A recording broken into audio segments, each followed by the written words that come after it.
Reading The Big Oyster was really meaningful because it really painted a clear picture. There were 200,000 acres of oyster reefs in New York Harbor, 300 square miles of reefs.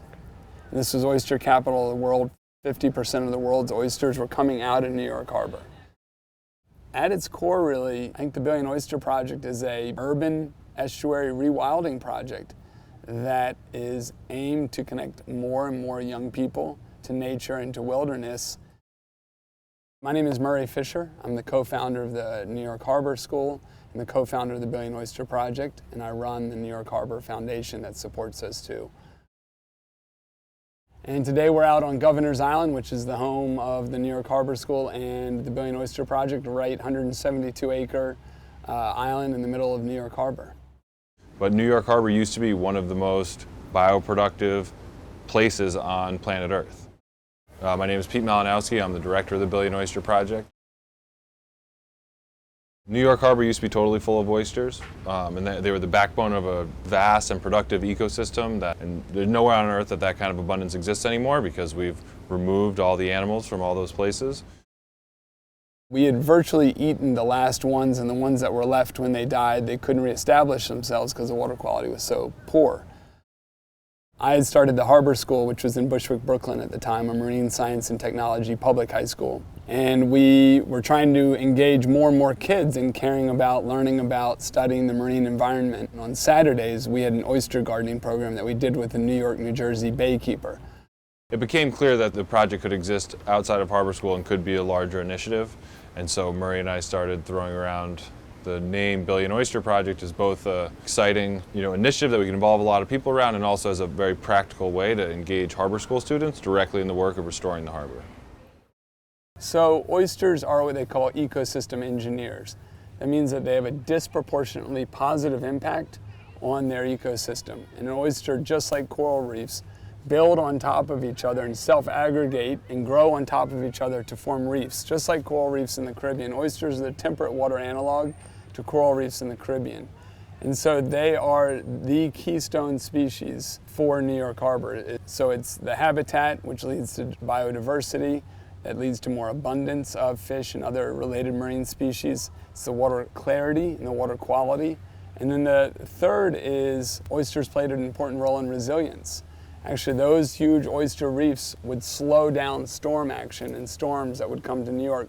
So they actually were natural storm barriers. And we literally ate the things that protected us from storms. The standing volume of New York Harbor is actually 74 billion gallons. Now, this water never stands still, so this is all just theoretical because it's always moving. But an adult oyster filters a gallon of water an hour. So one oyster will filter, on average, 24 gallons of water a day. So we realized that 1 billion live oysters in New York Harbor would theoretically filter the standing volume in New York Harbor once every 3 days. It was just helpful because it showed that it was a scale large enough to actually have a meaningful impact. 1 billion oysters is a tiny drop in the bucket compared to what used to be here. Almost insignificant number compared to the size of New York Harbor and what used to be here. But we believe that level of intervention is necessary to get the oysters to a point where they can reproduce on their own. And then they'll be much better able to increase their population in a more natural way than we could by growing and planting them. So it's almost like jump-starting the ecosystem again. Well, they will then be able to bioaccumulate again like they once used to. So what Billion Oyster Project does is we start by collecting the oyster shells from restaurants. There are about 400 to 500 restaurants right now in New York City that serve oysters. We collect from only 50 restaurants, which is huge. We're so excited about it, but we're only collecting 10% of the oyster shells. Almost all the oysters that come into New York leave in black plastic bags bound for landfills. And so we try to save as many as we can from the landfill. And right now we run a truck 4 days a week and we get about 4 tons of shell per week. We use those shells and we put them into remote setting facilities where we then introduce lots of baby oysters. They swim around and then attach to the oyster shells, and that one shell will have 20 baby oysters on it, and those grow into a reef-like clump, and that's what we then put down onto the bottom. So we see an immediate and dramatic effect on local biodiversity when we put an oyster reef in the water. A few weeks after putting a reef down, we'll go back and in that area where you used to just see flat sand or flat mud, that same area will be colonized with thousands of different animals that are all attracted to the structure and the food created by the oyster reef. we need as many people as engaged as possible. There are 1.1 million public school students in New York City. So imagine if we could get all schools engaged in that effort, then we could get to 1 billion much faster. So besides the schools, how do you get more volunteers? How do you get the public knowing about, excited about restoring oysters to New York Harbor? So we have this exhibit on Governor's Island where I'm sitting now. And then we also, at the Mass Center, we bring over people for tours as well. And then we've built, and we're building this summer, several community reefs, which are actually reefs that are going to be monitored by and taken care of by the local community.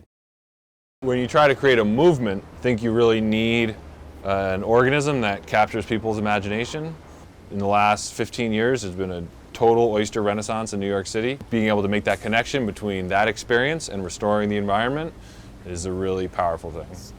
And what's been so exciting about it, maybe it's because we came out of Harbor School, is that we've come to it with such great relationships with all the people who operate in New York Harbor that we've gotten tons of support. Everybody's been really supportive and trying to help and making connections. I think that's been really exciting to see, and I think that the hope for sustainable cities is if we can have wilderness in cities by rewilding these estuaries.